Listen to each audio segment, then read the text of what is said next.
All right, welcome back. We will start where we left off, okay? Okay. Perfect. We're talking about how the tiny, invisible to our eyes maybe, changes lead to massive results. Here we have, I think, the very perfect example, actually. Persistent water is stronger than solid rock. Do you know what this means?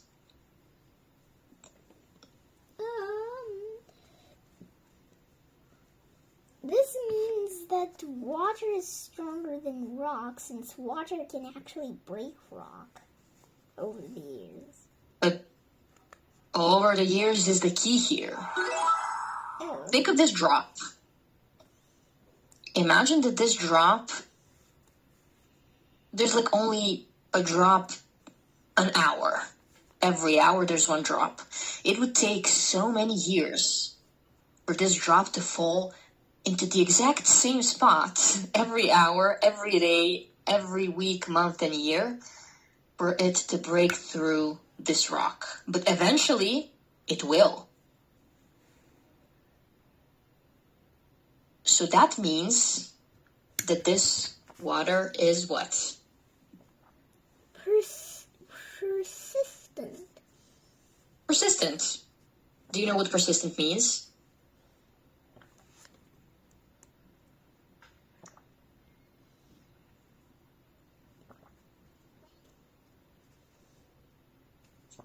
That's true. It describes a person who never gives up. Tell me, are you a persistent person? I have no idea. I think for some things you are. Just like I am for some things. For example, I was so bad at playing any instrument. And when I started, I couldn't play a note. My fingers were too tiny. My hands were so small. I literally cried at some point. Yes. But it took me years to get, better. Not even good. Oh. Were you persistent like that about anything in your life? So far, of course. I'm persistent to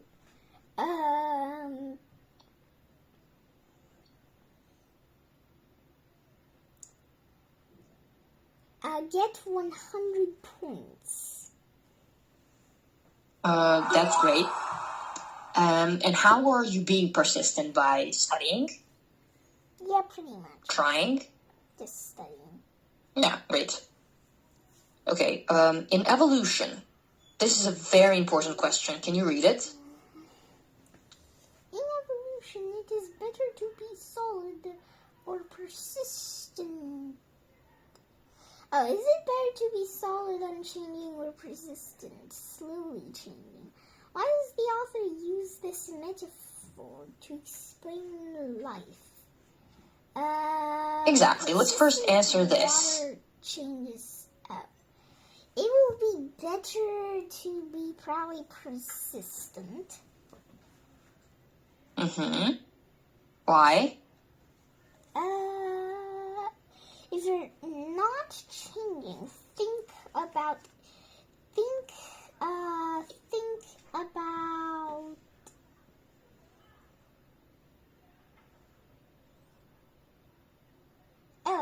Yeah. Think about drawing.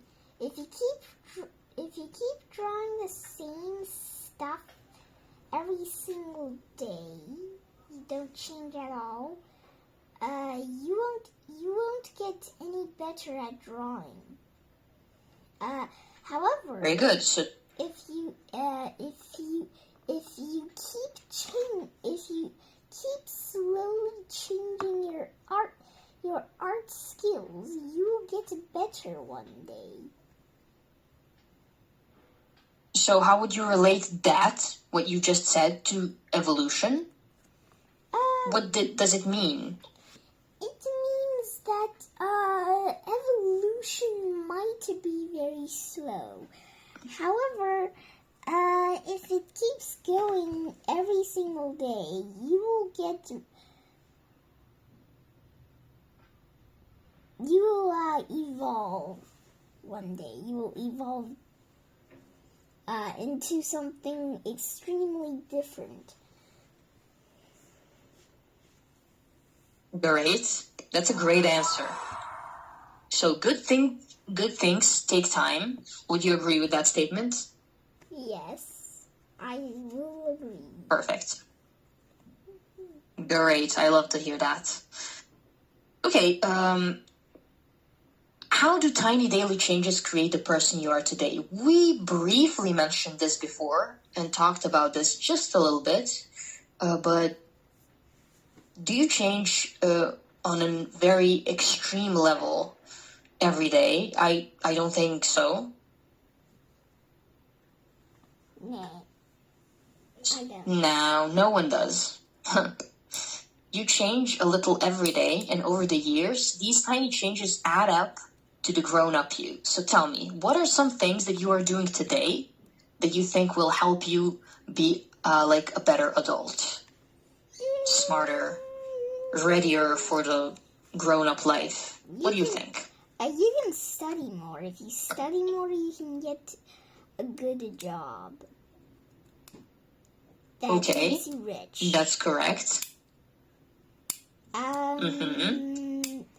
You can learn some things in life, which helps you be a better person in your job. Yes. Yeah, that's basically all. You are very correct. That is how we grow up. That is how water can make a hole in a rock. And this is how the humans on Flores Island became small. It happened gradually over time. Look at this. A few years ago, archaeologists started digging inside a cave on Flores Island. Archaeologists are scientists, you know that. What they found in that cave was fascinating. What did they find?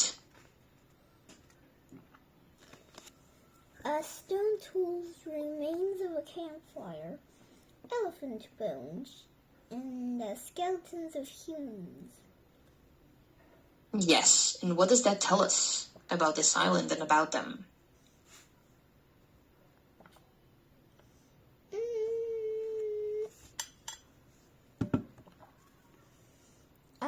This tells us that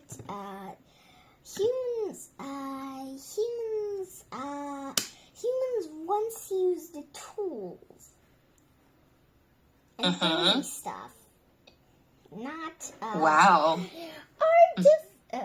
not artificial intelligence. Exactly, not that. Oh, sorry. And that's this guy. That's why they were actually able to, yes, exactly that guy. That's why they were able to evolve. Because I think that the usage of so many tools today that are internet tools will actually slow us down in a way. But that's just my opinion. I don't know what you think. I don't know, actually. Me neither. That's why I don't really comment on it so much. This year, I just want to briefly mention this. What they found was whatever they found. If you start your sentence with what they found or what I found, that's so good. Why? Because it creates a drumroll effect. It's like what they found at the beginning of the sentence. Well, I can't wait for you to write what you found or to read what they found. It's very cool, and you should implement it. If you do this, you build suspense for the discovery of, the reveal of what you found or what the archaeologists found. Got it? Okay, just a moment. Okay. I will wait a moment. Where's my pen? Whatever, I will pick another one. That's true. That's why we have multiple pens, always. Oh, there it is.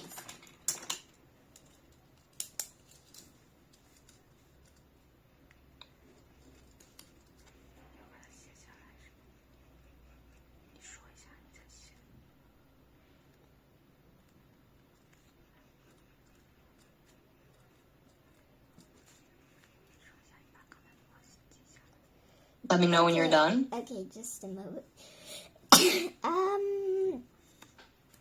Bless you. That's okay. I was noting. Yes, I know. Okay. That's why I wait. I appreciate students that take notes. Add up to. When something adds up to something, what does that mean?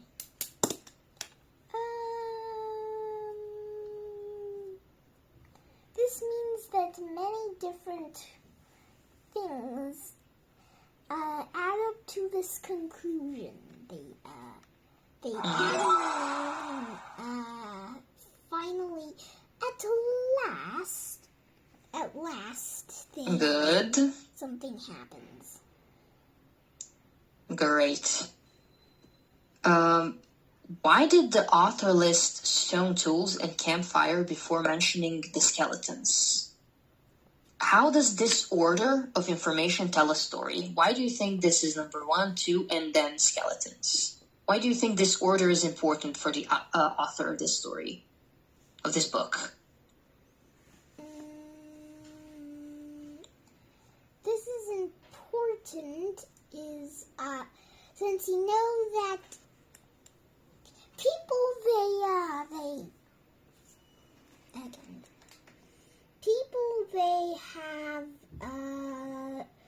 they have somewhat very fantastic tools.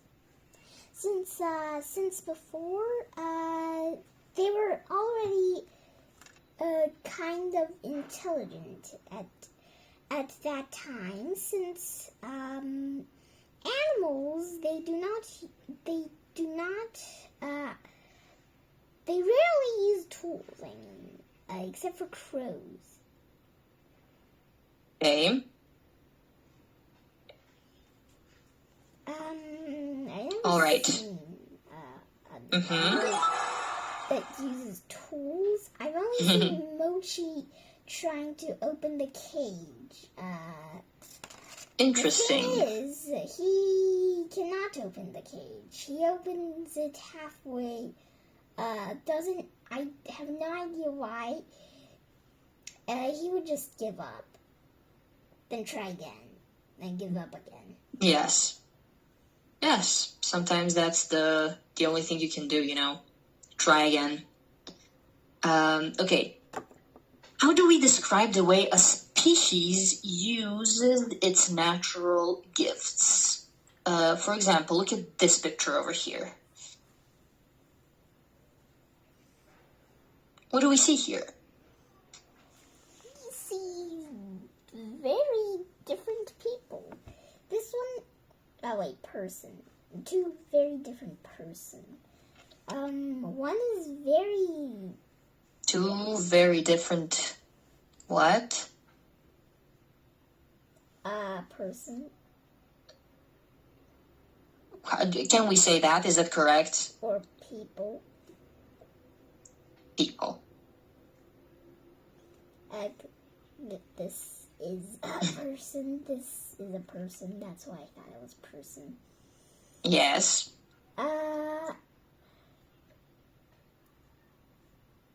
Okay, this guy is very strong, it seems. This guy is very skinny. Okay. They live in different places. So they're different. They live in different Good, places. good. They have... The one head is bigger than the other. They wear different clothes. Their tools are the same, though.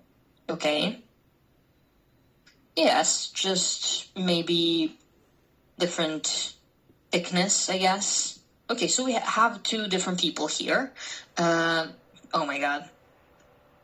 So, what did Neanderthals do with their big brains? They had big brains. So, they were about the same height as we are, but they were heavier and much stronger. They also had bigger brains than we do. And what did they do with their big brains? They didn't build cars or airplanes. They didn't write books, but they did make tools and jewelry and probably lots of other things too. Did you know this about Neanderthals? I don't know about the big brain theory. They must have something that they can use for shelter. Food. That's true. When we say do with, what did they do with their brains? It means how they used their brains and how they used their intelligence. Because big brain does not necessarily equal intelligent brain. Oh. Okay. So your head can be this big and your brain can be that big, but you still can be very limited in your intelligence and your knowledge. Yes, for example, for example, a giant elephant and a tiny bird. Good example. This is not a real elephant whatsoever. Okay, That's a beautiful elephant. Oh, thanks. This bird and this elephant, they are friends. They are very small. Looks like a duck, whatever. They are very... the bird is very small. The elephant is very big. Okay. They live in peace, however.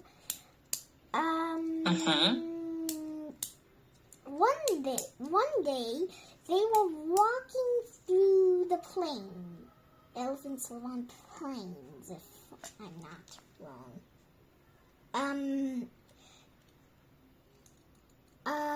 They found a very wise lion. The lion says, "Look, you two are so different. However, I can see that you two are actually the same from the inside."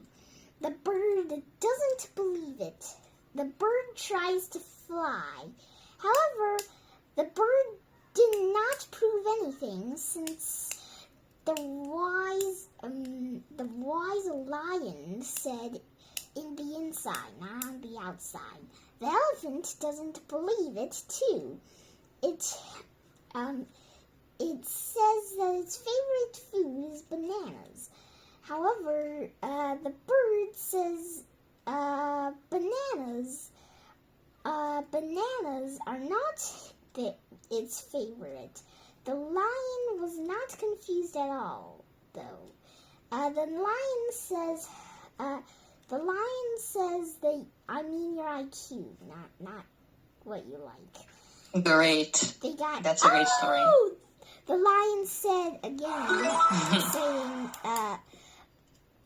adding that if you shrink the elephant, they actually have the same brain size.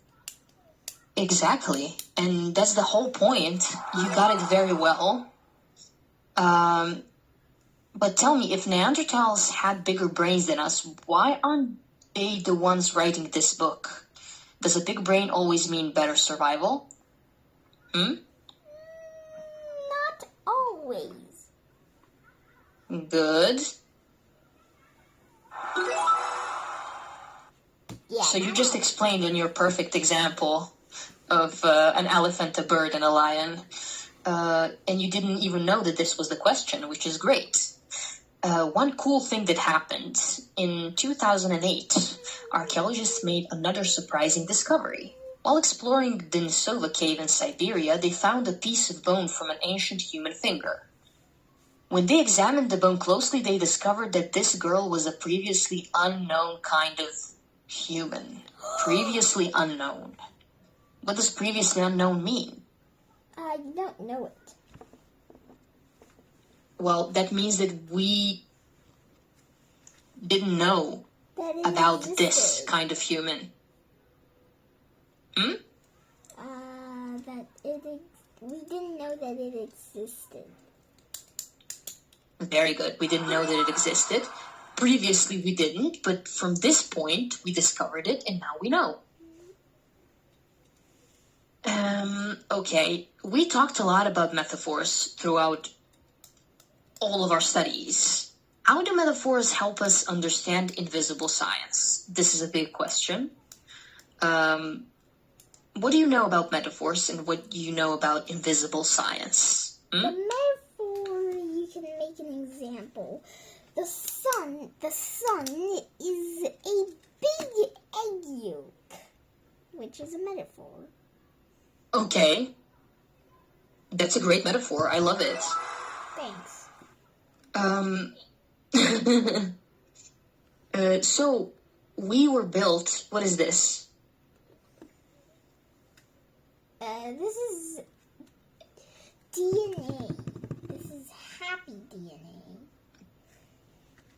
Okay. Why is it happy, though? It is happy since it has been discovered. Okay. And, where can we find DNA if we don't have an alive being? What can we find and have a DNA in it? In basically everything we have, in our tongues, in our eyes, in our skin, in our everything, basically. In our hair, in our shoes, in our shoes too, in our socks. Basically Yes. everything on us. Even the things on the inside. You can find DNA in your heart, in your bones. That's true. In your meat. Exactly right. And DNA, it carries information. It tells our cells, okay, cells, go and build a nose. Go and form a finger. You have it in your spit, in your bones, in roots of your hairs. Everything, as you mentioned, all of the above listed, they carry this instruction book.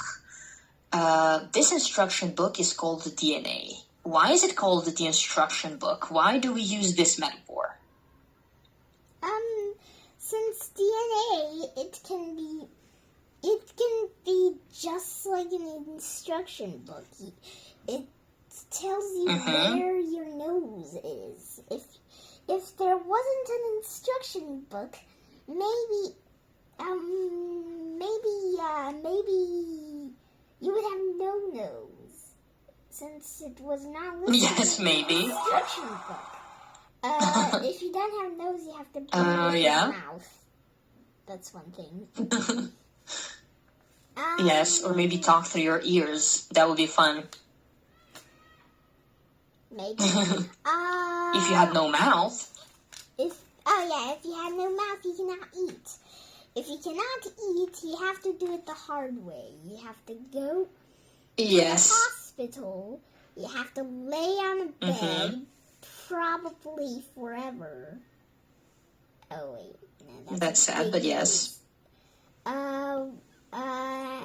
There would be nutrient soup injected into your belly, which is scary. Yes, you're right. It's very scary. One thing before we go, so we can finish with this page. DNA can survive for thousands of years. When we say survive, what do we think by this? What do we mean by this? This means the DNA cannot die, at least for a long time. Which is very impressive. It can stay in the body part forever. It can't make anything. Yes. It makes a human, though. That's true. But it is really impressive how it survives, especially in cold and dry places. This gives it a chance to live even longer. And this, if DNA is an instruction book, who is the reader?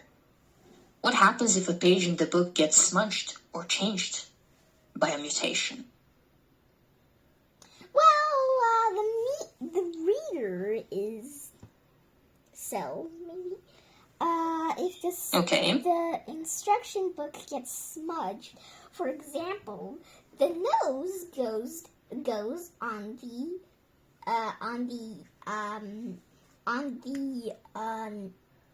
blank. They would not know where you should place the nose. They don't due to another blank, they don't know what the nose looks like either.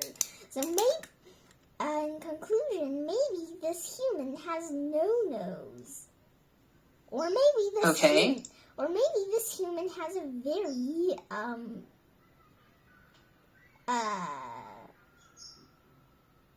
interesting nose. Wait, what shape? Oh, yeah. That's a great explanation. A very interesting nose. Okay. You did extremely well today. That is a very interesting nose. We finished on page 13. Do you have any questions? Nope. Okay. Great job today. This is slide 16. We will continue next Friday. Have a beautiful weekend. And bye-bye.